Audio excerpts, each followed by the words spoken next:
Good afternoon. This is the September 5th meeting of the Board of Adjustment. It is a little after 1:30. We are in City Council chambers to hear quite a full docket today, so we ask everyone to help us by being as expeditious as possible. There's variances, special exemptions, and appeals from the decision of a director. I would ask at this time that if you have a mobile phone, that you please silence it. That way we can ensure effective meeting. Our first item is to receive the minutes of the August 15th meeting. So moved. Second. All those in favor? Passed unanimously. This time I'll entertain any requests by staff. We have three today. Item number 4, case number 13653, 55, and 56. And item number 5, case number 13654, are requesting a continuance to November 7th. And item number 6, case number 13755, is requesting a withdrawal. Are there any requests for the public? I'll remind members of the public, if you wish to continue your case, there's only 3 of us here today. So if that's a consideration when you wanting to continue your case, at this time, are there any continuances from the public?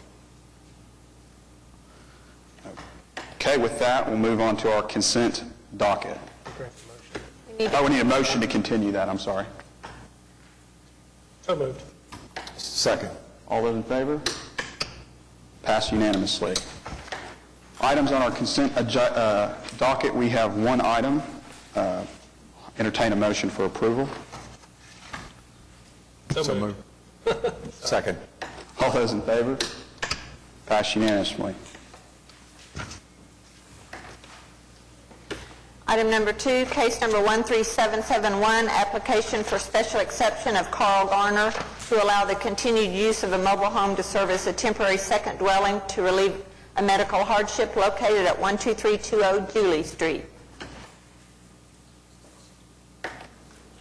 Good afternoon. Could you please state your name and address for the record, please? My name is Beverly Garner, and my address is 12318 Julie Street in Oklahoma City.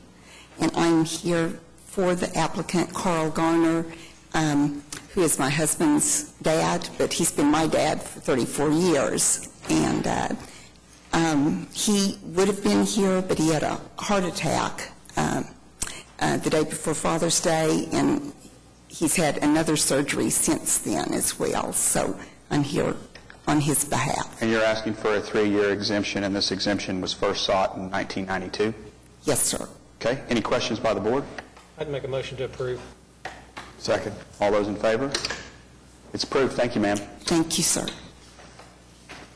Item number 3, case number 13780, application for special exception of Randy Knutson to allow a mobile home to serve as a temporary second dwelling to relieve a medical hardship located at 10111 Kelly John Lane.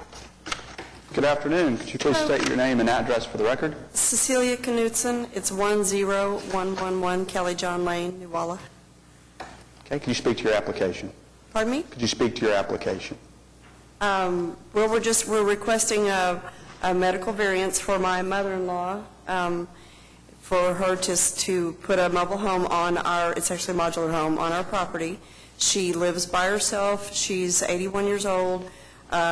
She's in relatively good health, but she has diabetes. She has fallen before, and when she did, she broke her leg, had to actually crawl to the house to get help, and had multiple surgeries on it. And she doesn't drive very much anymore. And we would all feel safer if she was right there close to us where we could, help her and keep an eye on her and take her places and, just assist her with whatever she needed. Great. And you're asking for a 3-year Yes. exemption? Any questions from the board? I'd make a motion to approve. Second. All those in favor? Items passed unanimously. Thank you. Thank you.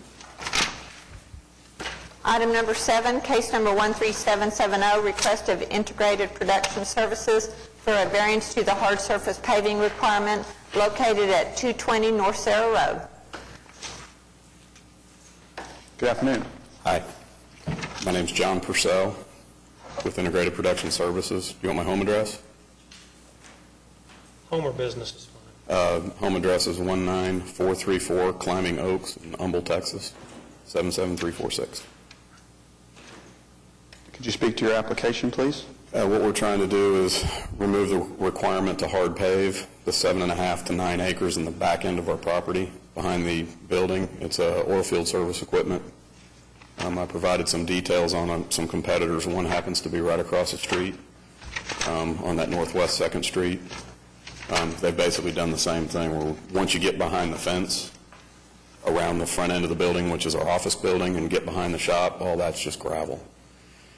4 and 5 axle trailers trying to spin those things around on an asphalt. All we're going to do is spend all kinds of time trying to repave the continuance. It'll never stay up, and we really don't want to have to concrete it. Questions of the board? Any opposition to your application that you're aware of? Not that I'm aware of. I'd make a motion to approve. Second. All those in favor? Passed unanimously. Thank you, sir. Thank you. Item number 8, case number 13775, request of Patricia McFetridge for a variance to permit a single-family residence encroaching the 15-foot side yard setback located at 501 Northwest 47th Street. Good afternoon. Name and address, please. Yes, Patricia Nicole McFetridge, and current address is 3012 Willowbrook Road, Oklahoma City. Okay, you can speak to your application. Yes, we are requesting a variance at our residence at 501 Northwest 47 to forgive the encroachment on the side street line. And you would, basically, this is prohibiting you from selling your home. The home was in 81, this was, Correct. okay. Make a motion to approve the application. Second. All those in favor? Thank you, ma'am. Thank you. Item number 9, case number 13777, request of Christian Pilgrim DDS for a variance to permit a freestanding sign exceeding the maximum height and maximum square footage located at 725 Southwest 119th Street. Good afternoon. My name is Jim Shepard. I'm a representative for Christian Pilgrim. I own and operate Shepard & Sons Construction out of Mustang, Oklahoma. My business address is 1201 East Highline Lane. We're requesting a sign size variance at the location of 725 Southwest 119th Street. This is a spud. The sign has been engineered, the plans have all been stamped and everything. The problem that we ran into with the width of this particular piece of property, there's 5 different structures that are going to go in here. With the sign requirement size that was approved in the spud, by the time we got all 5 of the structures built and had the signage available for it, I couldn't even meet the minimum requirements for the lettering on the sign. The actual property, and I don't have the plat with me, I'm sorry, but I want to think it's about 175 feet wide. There's a street that goes up the east side. All the dwellings are adjacent to the entry on the east side and run up the west side. It's boundaried by a watershed lake to the west. On the west side of the watershed lake is a strip mall that has a significant sign out front of it. Across the street and to our east is a bank with a rather large sign as well. We're not really in a quote-unquote residential district. To be honest with you, I think the spud should have been put together a little differently by the engineer. Are you aware of anybody in protest to this? I am not. Questions of the board? I just, the variance request is asking, exceeds the statutory limit by a lot. And, the trees, we've talked about those before. The trees may be there a few years from now, they may not be. But, I would be willing to consider, I think, some compromise. Well, when we took a look at this, what we did is we took a look at the actual placement of the sign and the signage that's already in existence around us. Like I said, to the east of us, there's a strip mall that's probably got a sign that's twice as large as what we're projecting here. To the west of us. To the east of us and across the street, there's a bank that's got a sign that's even larger than what we're projecting here. I do agree a compromise is something that would be, I mean, if that's the only thing we can do, then that's the only thing we can do. But what we've tried to do is deal with the minimum sign size that we could to still give the participants in the SPUD adequate advertising from 119. I guess the only question I would have is that you mentioned in the application that this is a peculiar piece of property and that it's very narrow, and that the size of the sign would be helpful for the businesses at the back end. Can you explain Yes. that a little? I'm not sure I understand that. Well, when you're going by on 119th, you've got 175 feet basically of frontage. There are 5 structures that are stacked up from north to south. So the structures that are in the back part of the SPUD, you can see them from the road, but you can't tell what they are or who's back there. And we've got 2 structures in there currently. The front 3 lots have not been developed yet. As soon as those get developed and the landscaping for those and all of that takes place, it's going to be very difficult to determine what's back there. Does that ease any of your concerns?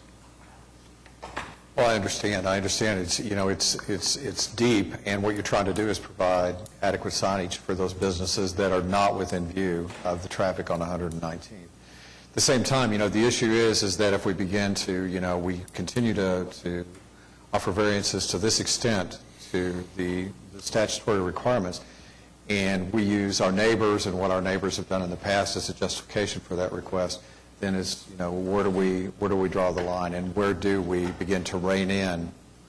I agree. I see both sides of the issue. You want to be sure that everybody in your shopping center is adequately represented, but we just can't have this gross overstatement from the ordinance. We don't have a full crew today. I could suggest maybe you asking for a continuance to come back and rework something that's smaller, that may be more feasible for us to entertain. Would that be something you'd be willing to consider? It is. The one thing that I would like to point out here, the requirements for the sign for the SPUD are significantly smaller than they would be if this were a piece of C2 or C3 commercial property, which is located right next to us. The ordinance for the SPUD is, and this is more of a professional setting, if you will. We've got an optical manufacturer in there. They make eyeglasses. I've got a dentist at the very back. He's got a very productive practice. We're actually in negotiation right now with an urgent care to take that front lot. I understand what you're saying about grossly oversized according to the ordinance. The one thing that I would like to ask that you guys consider is the fact that we're not asking for a marquee here. We're just asking for something that is in reasonable size in comparison to the signage that's around us. JJ, if we weren't under a SPUD, what would be the square footage, the sign size for, say, a C2, C3, something like that? If it were commercial, it would be up to a 200 square foot sign. I believe this is office base SPUD, which would be the 8 foot and 100. Is there a number that you would be comfortable with that we could submit to him that he could work on for plans, or? Well, in terms of bringing back something for us, something that was more in line with, if the fact that he's a SPUD and he's adjacent to commercial properties with other zoning where the sign restrictions are not as strict, I think it would be fair of us to entertain, signage that was more in line. So 200 feet? With what would be allowed By commercial. in the adjacent, zoning. Because we understand that he's competing for the attention of drivers to help people find, the places of business that are located there. Yeah, and this is actually not even a case of trying to get that impulse shopper or anything like that. Like I said, these are professionals. It's a matter of finding It's a matter of finding them. business, I Yes. understand that. Would you be comfortable in amending the application down to 200 feet? Yes, I would. What about the height? Because he's twice the height restriction. Yeah, we're requesting 14.2 wide and 16 foot tall. The maximum height under the SPUD was 8 foot. What's the height For of commercial. in the area? I'm going to say it's around 30 feet. It depends on the frontage. So we tried to be reasonable when we tried to choose the sign size, and we didn't nowhere near try to request anything that would have been considered to be the largest for commercial use, but You're saying that he would be allowed 30 feet if he was on the commercial zoning? And that he would be allowed 200 feet? For the difference between 200 and 238, I'm not sure that it's necessary for him to come back. But you understand the point. yeah, very much. Is that we, want to, at the same time, be understanding of your particular circumstance, but honor the statute and to do it. If there are no objections, I would go ahead and make a motion to approve the application. At 200 feet? At 238 feet. Okay. For the difference between 238 feet, I'm not sure it's fair to send him back I'm to with do a you. redesign I understand. in another meeting. I'd make a second on that motion. Okay, motion is second. Cast your votes. Thank you, sir. You're approved. Thank you very much. I appreciate you. Item number 10, case number 13778, request of Midtown Renaissance for a variance to permit attached signs exceeding the maximum square footage and extending above the height of the building located at 1101 North Broadway Avenue. Good afternoon. Hello, Brian Fitzsimmons, Fitzsimmons Architects on behalf of Midtown Renaissance, 2721 North Walker. Purpose of this variance request is regarding the height of the sign proposed on the rooftop of the existing building at 1101 North Broadway. The sign, as depicted, is a replica of the historic sign that was originally built when this building was built somewhere in the 20s. It will be neon and box letter in a traditional sense. Is actually being done per tax guidelines and has already been reviewed by DDRC. The sign itself, on the size of it, is not the issue. The sign height is the issue. As written in the current ordinances, you're allowed 6 feet above the parapet for this type of sign. And then the extra variance for signage in addition for area relates to making sure that we have some room for tenant signage at ground level.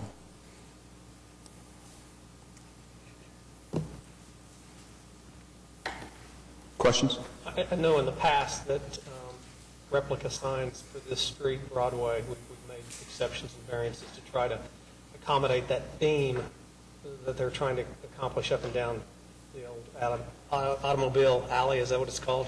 Yes. Yeah. And so in the sense that we're trying to establish a replica of what was there in the 20s or 30s, I'd make a motion to approve it. Second. All those in favor?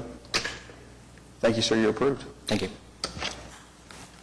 Item number 11, case number 13779, request of Haas Cooley for a variance to the sidewalk requirement located at 632 North Sarah Road. Yes, good afternoon. I'm Hoss Cooley. I'm a commercial builder developer here in Oklahoma City, and I build mainly office warehouse buildings, and I built one at 632 North Sarah Road. And along Sarah Road, they're asking me to put this sidewalk in. The sidewalk dead ends into the railroad track, and once you get down there by the railroad track, it's so steep, I'm going to say it's probably 70 to 80 degree angle, and the sidewalk will end up being 8 to 10 feet below Sarah Road. And to get out of there, you have to climb on all fours to get back up on Sarah Road, and I just do not believe that sidewalk will ever be used. Let me say this. I noticed in the staff report that there was no presentation in the application that talked about why you should qualify for a variance. And I haven't seen the property. I can't tell if it's an unnecessary hardship, if it's peculiar to the particular piece of property, et cetera, because there's just nothing in the application. So what I would suggest is maybe we continue this to the next docket, and I'd like to have an opportunity to go look at the property myself before we grant it, if that's okay. Okay. There's a water tower right there, and there's a fire hydrant right outside that water tower, and for some reason, that fire hydrant has water coming out of it, and it also keeps that bar ditch just a flat mud hole. And to put the driveway into this building that I built, we had to dam the bar ditch up. And the city's been out there and worked on that fire hydrant, but it's still, they've got some kind of a drainage coming out of it, and it still stays a mud hole. And where they're asking me to put this sidewalk is basically in the bar ditch. And when you try to get equipment down there, it just buries it up. I had to put my drive in, I had to get a backhoe in there and dig all that wet mud out, haul it off, and haul some good dry select soil in there and pack it to get that driveway put in. But What I think that Mr. Stonecipher is suggesting, and I tend to agree with, is maybe you go back in your application and state those reasons that you think that you need a variance from the sidewalk requirement, and we take a look at it at our next meeting. That way we have an evidentiary record that we can make a ruling from. Is that what you're saying, Mark? Yeah, exactly. So there may be some photographs, something that lets us understand what the problem is, because the staff report says the applicant has neglected to address the statutory standards. Unless we have some evidence to support those statutory standards. I've got some we've got a photographs on problem. my iPhone, but I don't know how to transfer them to a computer. But I think if you reached out to the people at Developmental Services, they'll help you form a application that meets the criteria we're asking for. okay. So that you're asking for it to be continued to the 19th, September 19th. 19th. Second. Motion, or second? All those in favor? Thank you, sir. Item number 12, case number 13781, request of Timbercraft Homes for a variance to the platted limits of no access to permit a residential driveway on Pleasant Grove Lane located at 8400 Northwest 140th Street. Is there anyone here on behalf of the applicant? Can we make a motion to continue it so they don't have to start the process all over? Yeah, I'd entertain that. I'll make a motion. Second. All those in favor?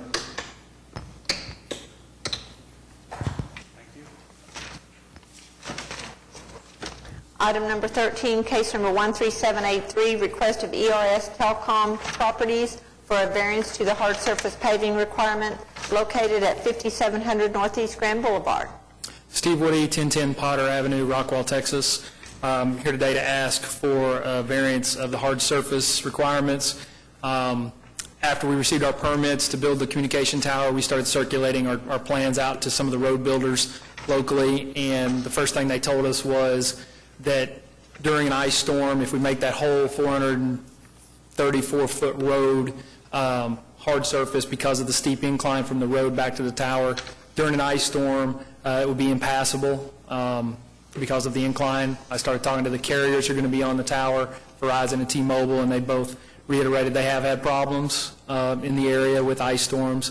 And so what we're asking is that we could create a sort of a compromise, make the first 50 feet concrete coming off of Grand Boulevard, and then once we get 50 foot into the property, go with crushed stone. So during an ice storm, we wouldn't have any problems gaining access to the tower site. As you know, during ice storms, antennas, things like that, it's a pretty big hazard, and cell phone coverage is down usually during those times, so they need to get back there to it. So that's why we're asking for this. Questions? We could condition this to this use, I'm assuming. Does that protect us against having the variance in place if the land use changes in future years? Yes. Okay. Then if there are no other comments, I'd make a motion to approve, contingent upon or subject to this particular use. Is that okay? That's fine. Okay, a motion and a second. Cast your vote. Approved unanimously. Thank you. Item number 14, case number 13784, request of Group 1 Automotive for a variance to allow signage exceeding the maximum square footage, the maximum number of signs, and the landscaping requirements located at 613 West I-240 Service Road. Hi there. Toby Hull, General Manager at Bob Howard Hyundai in Oklahoma City, 613 Southwest 74th Street. Applying for a variance The manufacturer, Hyundai, like a lot of car manufacturers, has set out an image program to where they want the dealerships looking consistent with one another. There are 4 Hyundai stores in the Oklahoma City metro area. We're the 3rd one to be done. We just bought this dealership in October of last year, and we do not have really current existing signage for our facility as of yet. And we are blocked, our business is blocked actually by one business, so we have no storefront frontage. When you're driving down the service road, I've got a couple pictures here that you're welcome to look at if you'd like. Can I bring them up to you? Yeah, bring them in. Kathy? Okay. Are they, what we have in our packet, or these? You gave for the packet. Okay. These are in addition to what's in our packet. This picture here is the one that will be replaced by the pylon that we're asking for. It's just a banner that's wrapping the old dealership's name. So this is the existing, correct? Yes, sir. That's currently what we have. This sign here Okay. will be replaced with a, Yeah, so- there you go, with the pylon sign that Hyundai is requesting all dealers to change to. I realize, I guess we have 2 sides, that we've got a little block on the other business. We had, I guess, 2 requests for variances. Part of it's ignorance on my part. I didn't realize we could have, or could not have 3 signs with the linear footage that we've got in front of the dealerships. I understand that. I'd like to keep those 2 signs right there, not worry about the 3rd sign, which was one part of our variance request.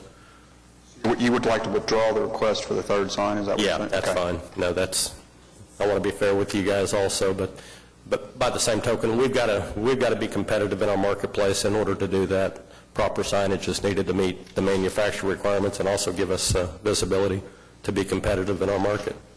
Have you spoken, there's a letter in the record of protest from Hibdon's, have you The spoken? 3rd sign, That was regarding the 3rd yes, sir. sign only, okay.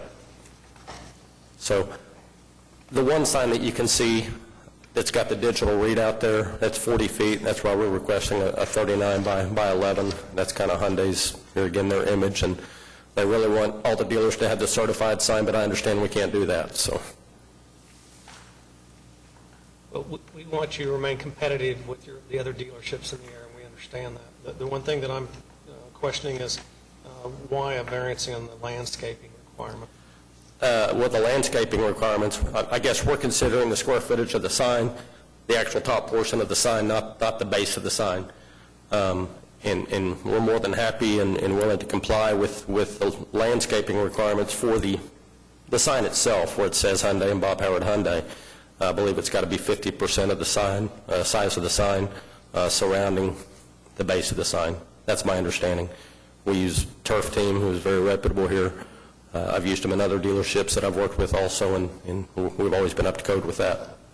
So you'd be willing to accommodate a motion that approves your application for a variance, excluding the 3rd sign, and complying with the landscaping requirements? Is that what you're saying? The landscaping requirements for the sign portion itself, not the whole base of the sign, if that makes sense. I think we need to let staff tell him, what the landscaping requirement would be for his sign, rather than him tell us. She's with our sign company. She may be able to shed a little light on that portion of it also. Okay. Yeah, let me explain State your what we're name and talking address about. for the record, please. Okay, Crystal Vantile. I'm with Insignia Signs, 809 Southeast 83rd Street. What he's trying to say is, Mark at the city that did the permit application and denied it, he is considering the square footage of the sign, the entire shrouding of the sign as well, the pole cover, the decorative pole cover. He's considering that as the square footage of the sign, saying that we're over in square footage, okay? And he is also basing the landscape ordinance on that same shrouding, instead of looking at that as being purely cosmetic and decorative with their image with Hyundai. And what we're asking is that you consider the landscape ordinance to be 50% of the actual copy of the sign, the Hyundai square at the top, along with Bob Howard underneath it. That's what we're asking, instead of the whole entire structure itself, because we're having to have a variance for the square footage on that sign, the 39-foot sign, and the landscaping of that. Yeah, they could put this sign on a pole and provide the landscaping they're asking for. Exactly. Because it's a monument brought all the way to the ground, any element of a sign that's over 3 feet wide is considered as part of the square footage of the sign for permitting. And you guys have passed, So they're just asking to have the landscape for the image, yeah, the message area of the sign. How wide is the shroud? 11. it's 11 feet wide.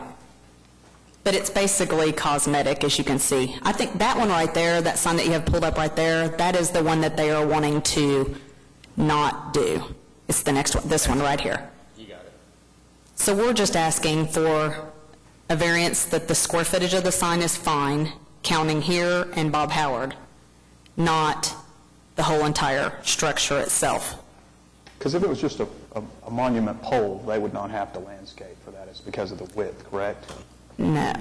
You still have to You're required to landscape, but it's a smaller amount. Based on the square footage of the sign. Okay. But if it were just a box on the end of a pole, we wouldn't count the pole. Right, right. The fact that it comes all the way to the ground as a monument, they count the entire surface. Okay. So, help me out here. We make a motion to approve the variance, excluding the third sign, and also approve their request for a variance as to the landscape, correct? And square And that they footage. will Square footage. And height, right. Square They will footage and provide height. landscaping as calculated on the message area of the sign. That's my motion. I like it. Second. All those in favor? Thank you. Appreciate you guys.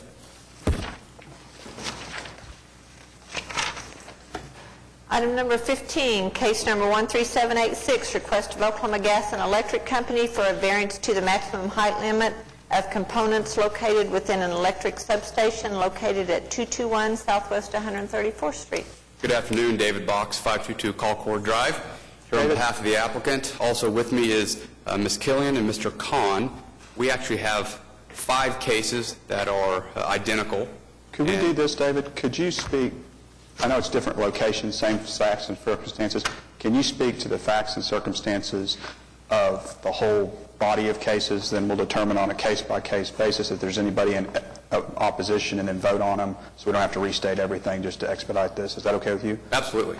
Okay. Absolutely. What our variance is for is to exceed the maximum height requirement in the, it's not only the R1 district. I think one of these is within a PUD and one of them was within the I2 district. And why we need to exceed that is OG&E, through the implementation of the smart grid system, requires what the code defines as a telecommunication tower or cell tower. But the unique feature about it is there are no third-party carriers on the tower. It is all intra-company. But in order to effectuate the smart grid system, OG&E needs the ability to communicate wirelessly with the various substations. Now, that is the maximum amount of knowledge I have on the technical side of it, and that's why I brought the smart people with me if you have any technical questions. One of the unique things also at play here is we have an ordinance amendment that is currently going through planning and city council that would allow height of these structures up to 70 feet. So these were just time sensitive. If they had not come now, they would have met the ordinance amendment. So because of the time sensitive nature of these 5, we felt necessary to go before the board. Questions from the board? I don't have any questions, and if we could just do a motion on a case-by-case basis. Yes. On case 15, I'll entertain a motion. So moved. And a second. Motion passed. On case number 16, I'll entertain a motion. So moved. Second. Cast your votes. Approved unanimously. On case number 17, I'll entertain a motion. So moved. Second. All in favor? Approved unanimously. On case number 18, I'll entertain a motion. So moved. Second. Cast your vote. Approved unanimously. On case number 19, I'll entertain a motion. So moved. Second. Cast your votes. Approved unanimously. Thank you, Mr. Box. Thank you very much.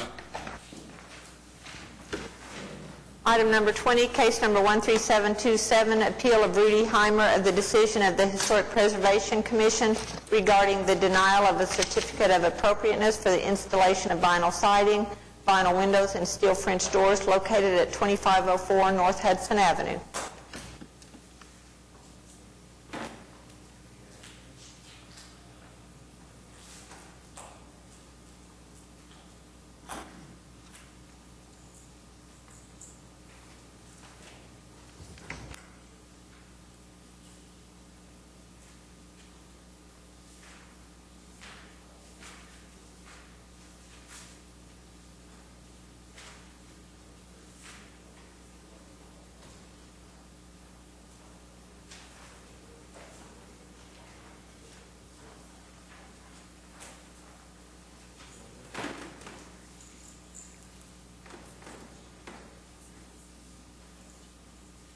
Good afternoon. Good afternoon. My name is Aaron Morrison. I'm with RJH Realty Investments Incorporated. The address is 501 East Alameda, Suite E, Norman, Oklahoma. And we're asking for a variance as stated about the, in regard to the vinyl siding application to the property at 2504 North Hudson, as well as the installation of French doors and windows. Go ahead and speak to your appeal from the Historic Preservation Commission. Well, what we're asking is that this building was built in 1972, as indicated there on the assessor's sheet I printed off. There's one other property in the historic neighborhood that was also built in the 70s, and it has a very similar style. If you looked at them, you would probably not be able to tell, they were built 5 years apart, and that's the difference. What we're asking is not that we be held to the standard of the historic neighborhood has an emphasis on 1920s architecture. We're asking not to be held to that standard, but to the standard of the house or the other multi-unit dwelling that was built in the 70s. And this unit has plywood clapboards on it right now. It has the steel front doors. And if you look at the pictures of the two properties, you can see that the styles are very similar. But we believe our property adds more quality to the neighborhood and distracts less from the 1920s architecture that's wanting to be preserved in the neighborhood than the other property that's already on site with the plywood clapboard paneling and whatnot.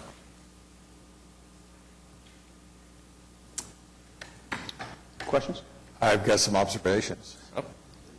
I think the applicant perhaps doesn't understand the difference between a building that looks historic and a building that's located within the historic preservation area. You've made reference into your new documentation that you present for us is that you're surprised and that you made the case again that it doesn't look historic. And I think all of us would agree that your building doesn't look like a Heritage Hills home. Beside the point. The point is that your building is in a historic preservation district and therefore is within the scope of compliance with the guidelines. The guidelines actually state that it's for, the one most often cited is alterations to buildings, fabric, components of historic buildings. It doesn't say buildings in a historic district, it says historic buildings. In that very same guide in the appendix, it lists a historic building as a building important because of its association with the history of an event or the history of a locality. Most of the Chapter 3 that's been cited is for historic buildings, not necessarily for a historic area. What we're doing, I believe the alterations made to this building are in line with telling the story of what happened to the Heritage Hills area. Buildings were built throughout the period. Buildings were raised, buildings were destroyed, rebuilt. In the 1970s, that has a very distinctive style. And I believe by us updating this building, you can still tell it's a 1970s building. But it assists in telling the story of what happened to the neighborhood. Heritage Hills, as an example, has some newer homes, some homes where, the previous home was torn down in a newer construction. But the fact that it is newer construction and may differ some from the original construction of other homes in there does not exempt them from compliance with the guidelines. And the vinyl siding, we can understand, that actually states in Chapter 4 that vinyl siding is not approved. And we are willing to remove the vinyl siding, and if so chose, if you approve, to reinstall the flat plywood clapboard paneling that was original to the structure in the 1970s. That is something we can do. As far as the dorm or the French doors that were an option, or that are also in contest here, you actually can't, the door opening has not changed any. The door is made of steel, which actually matches the front door of the units. The original doors to the unit were steel. They are steel right now. The sliding aluminum doors were obviously in a state of great disrepair, and we opted to install the steel French doors, thinking that the steel on steel would match more, would be more appealing than steel on aluminum. It complements each other a lot better, steel and steel. You also can't see those French doors because of the fence that was already approved and built, screening those doors from view. You can't see the French doors from any location unless you're on property behind that fence. As far as the windows are concerned, the windows are actually the same style as the other 1970s building. The only difference is the upper floors of the other 1977 building, Paseo House, I believe, you can see on the top floor they're a different style than the bottom floor. What we did was we unified the style. All of our windows are the same style, and the same style as the one that are on the bottom floor of the other 1977 building. We think that adds more continuity to an overall design. Again, we can understand the vinyl siding, and we would be willing to replace that with the period plywood clapboards if need be. And I take note of the other points you're making, and I understand, the points that you're trying to make with this board. As I stated when we heard your case the first time, the guidelines are designed to protect those property owners that fall within the historic preservation areas. And for a building like yours, it may be harder, in your mind to justify compliance with it because your building doesn't look historic compared to some of the older properties. But the purpose of the guideline, and I think you made reference at the last hearing about how the apartment house is doing well, the area is stable and is actually, becoming more viable. And part of the reason that you get that in a neighborhood is because you have those guidelines in place. You've got some well-meaning neighbors that wrote letters of support for you. Yes, they believe that the building actually increases the overall And I think they are well-meaning. I'm not sure that they understand the guidelines or the impact of a variance on the guidelines, but what I think they do clearly appreciate is that the property was improved and cleaned up. And the reference in the letter of your neighbors at 2510 and 2509 say as much. It's like, you cleaned it up, you made it better, and why don't we do this property too? So I think it's undeniable that your owner has made the property better. He's cleaned it up. He's made it a property that contributes to the neighborhood and the community. But and HP's had two opportunities to look at this, and I think it's without argument that it doesn't comply the changes that have been made. And I apologize that you didn't know and that you spent that money not knowing the guidelines that determined what you could do with it. But I understand what you've done and what you do, and I appreciate that, but I cannot support your request. The unfortunate side of this is if we do have to remove everything, the building won't be brought back. It will be stripped down, and it will be an eyesore. I mean, the owner does not have the money to strip down everything that's already been done and then reinstall on top of to bring it back up to where it needs to be at this point. If it gets to that point, the owner will obviously comply with the order to remove the siding and the windows and the doors, and it'll probably be boarded up at that point because there's just not enough money, and at that point it becomes more of an eyesore to the neighborhood. And that's our concern. And it may be that the city can work with you, and that if we deny your request to overturn the denial of the CA, that the work doesn't have to be done all at once, and perhaps it can be done in phases, or you can do a portion of it, citing the financial realities that you confront. I have some questions for Katie with the HPC, but Mark, do you have any questions of the applicant? Yeah, Katie, could you approach?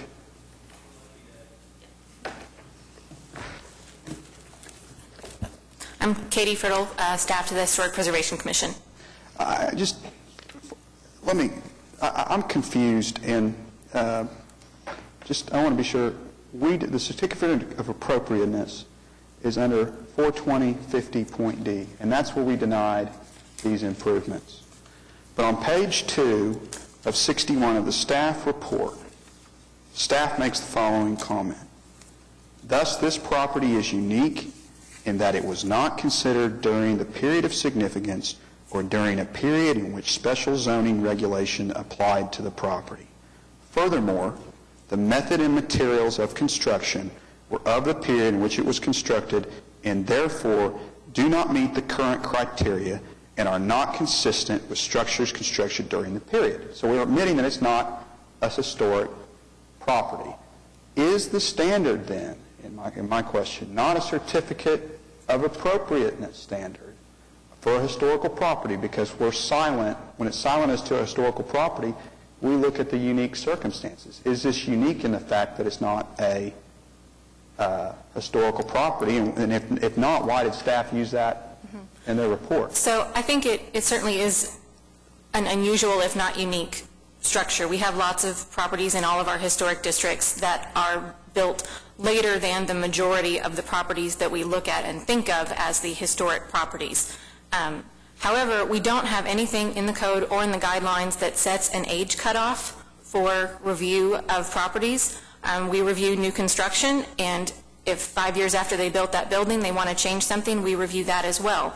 So there's not some window or gap of time. If a building was constructed during that time period, then it no longer has to comply with the guidelines. We frequently will acknowledge that a building was built outside of the time period that the guidelines focus on, as far as when they talk about materials and talk about true divided light wood windows and things like that. But that doesn't mean that we just throw everything up and say, well, you can do whatever you like with that property. A lot of times what we will do is refer to the guidelines for new construction and say, if this was being built today, here's the standard that we would hold you to. Those standards are more flexible with the materials, more flexible with the types of windows that are allowed, that sort of thing. And we also would say, this building was built at such a time, it has this type of window or this type of siding, that's a material that's not addressed in the guidelines. But going back with something that matches that material or is compatible with the architecture of the building is still appropriate. There's nowhere, the guidelines on every front prohibit the use of vinyl for siding, for windows. It does make an allowance for vinyl clad. It does make an allowance for vinyl clad windows, I believe in the rear where they're not visible from a public way on new construction. And our windows are actually facing out to other buildings. They can't be seen from the public road. So this is a unusual or unique structure, but that doesn't mean that we no longer take into consideration what the guidelines say in general about things being compatible with the architecture of the building and the surrounding area. I guess I went back and watched the video, and we're reviewing this de novo on an appeal, and I thought that Roland Tagg did a good job at explaining why these standards should still be applicable to this building despite the time that it was built. And the other thing, and I do not know her name, the lady that made the motion on this. Neela, I believe. Okay. Her cite was to section 3.1.30, and I found that compelling to affirm the HPC. And I thought Chairperson Gaines did a good job at letting this be reviewed again, and I commend the HPC for their work in this area. I also am very sympathetic to the fact that you spent $15,000. 5 years ago. Yeah, 5 years ago. But I know what's going to happen here in all likelihood, and this is going to go to the district court. And based upon the record that was made by the HPC, I would have to vote to affirm it. I'm so sorry. Just one more thing, if you may. The building code does make allowances for new buildings and new additions. That's Chapter 4, I believe. And again, Chapter 3 I don't think applies to our setting because we are not, by any definition, a historic building. But Chapter 4, the new additions and the new construction, I think, would apply. And under that standards, the French doors are allowed. There is, if the French doors are on the back of a house and can't be viewed from a public way, they can be allowed. Our French doors are not on the front of the building. They are what equate to the back of the building, shielded behind a fence and cannot be seen from a public way, as are our vinyl-clad windows. They are on the sides of the buildings. The only thing you can see from the roadway of the building is the front with the vinyl siding, which I think we could replace that more easily than we could rip out the windows and the doors and the siding. If it's just the siding, because that's only about 25% of the building, that wouldn't be as much of a burden. Whereas the windows, which do meet the new construction standards because they're not visible, as are the French doors, which are not visible, I think that is where, a lot of consideration needs to be placed, is at least on the doors and the windows that do actually meet the new construction guidelines. They don't meet the guidelines for historic buildings, but I don't think anyone in this building is contending that this is a historic building and should not be, judged as such. Katie, any exceptions for the French doors in your mind? Well, I think that while the materials are something that could be potentially accommodated, especially if we're looking at new construction guidelines and looking at visibility, we also took issue with just the general aesthetic of those and their compatibility or lack thereof. Aesthetic of the doors? I'm sorry? Aesthetic of the doors? French doors. French doors. The doors, yeah. That when you look at the style of that building, which feels odd to say because we all look at that and say that's not a historic building and it's a 70s apartment building, but it does have an architectural quality to it and a style to what was there. But the French doors could be installed on a older building so long as they were... Even when we say you can use this material, we still look at, is the design of it compatible with... The design of, you could install French doors on an older building so long as they were on the back and not visible. That is correct, isn't it? By my reading of the guidelines. Yes. So even if it wasn't period to the building itself, they could be added on so long as they're not visible from a public viewpoint. And that was my understanding of the reading of the guidelines. Even when something's not visible from a public way, we still do look at the aesthetics of the design of what's being proposed. But it is allowed, correct? If it's appropriate to the building, it's allowed. The overarching principle is that that the design of the door be compatible with the architecture of the building. So even if it meets the more black and white criteria of this material, this dimension, this location, we're still going to look at what does it look like and is that appropriate for the architecture of the structure itself.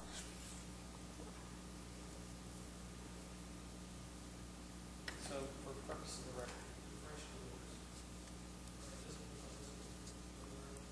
record, I have to look back at the location of all of them. They're on the north side of the building. They're covered by the fence, correct? Correct. Yes, they are. They would amount to our backyard for these units. And the fence, was that prior, I'm a little confused, we're talking about a lot of moving variables here. The fence has HP approval? The fence was approved, I believe, in 2004. Yes. And then this construction occurred in 2000? The current addition 9? occurred in 2008. 2008.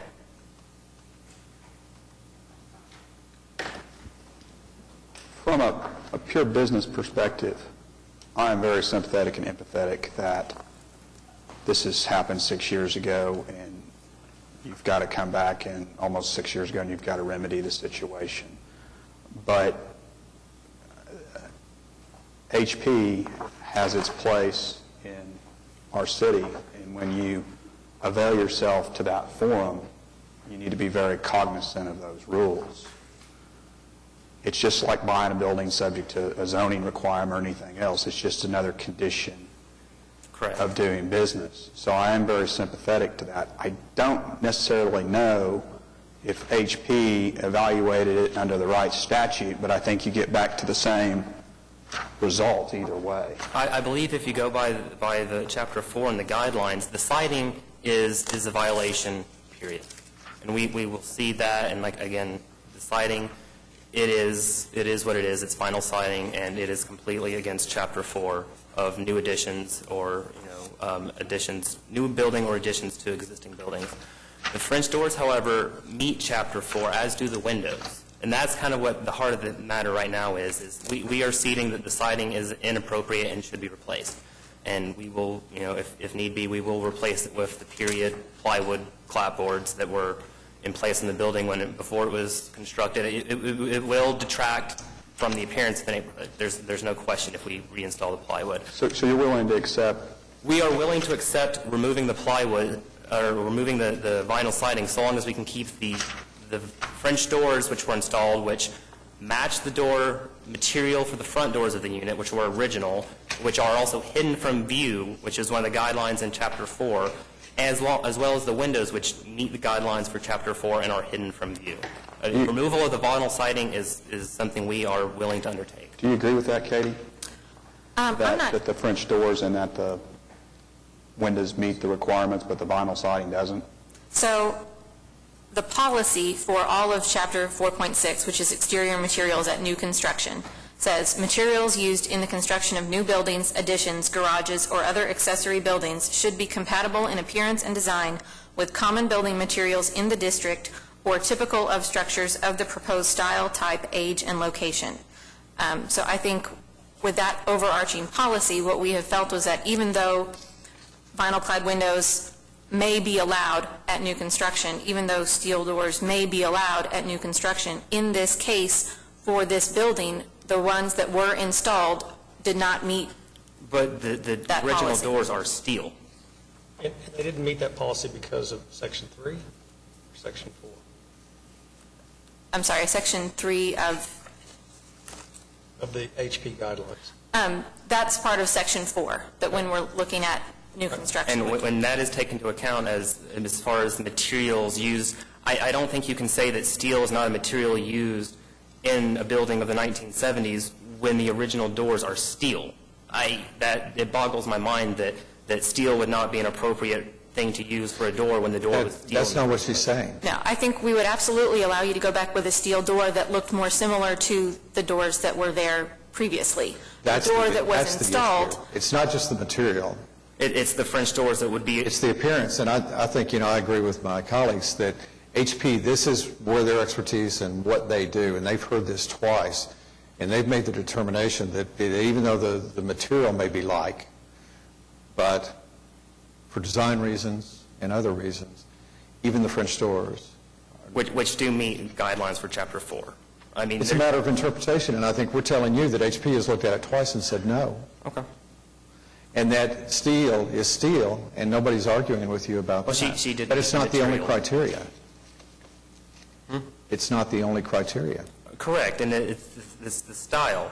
But I fail to see how, if it could be installed on a newer building, or even an older building where it's not appropriate, it is allowable if it's not in public view. And these doors are not in public view, and I don't think they detract from the 1970s architecture. You're going to still look at the building and say that's a 1972 building. The fact that it's steel and the fact that it doesn't face, the street is still not the full criteria for judging whether it's acceptable or not.